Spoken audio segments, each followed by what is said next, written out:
25 koydun kümüş alıma. Bugün 2026 yılı 2. ayının 7. günü şembe. Bugün 7 çislağa şembe. Cuma tutkalla.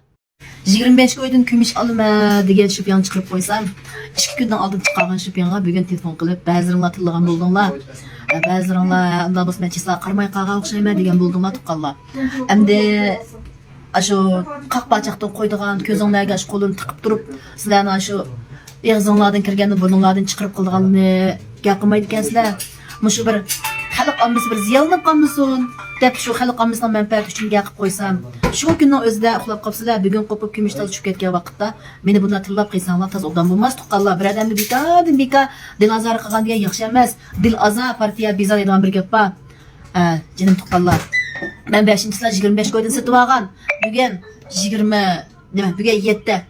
24 koy, 25 koy, 2 xil benzi kömüş var. Elə qısımız benzi bilan uruq benzi var. Aşı 2 xil benzini 24 koy, 25 koydum ben bugün sitib atdım. Aldığan olub qalsam men aloqalasanlar bo'ldi. 5-silar şu pulga men olgan. Bugün şu pulga men sitib atdım jumi. Şoňa men qalaymy adam tillamay. Mana bir qo'qatmanglar adamning bir xalqimizni o'ylab turib bir ish qilib bo'lsin sizlarning dastoningizda. Aşı yitvoqlar ham turdi ekansizlar. Tövbe.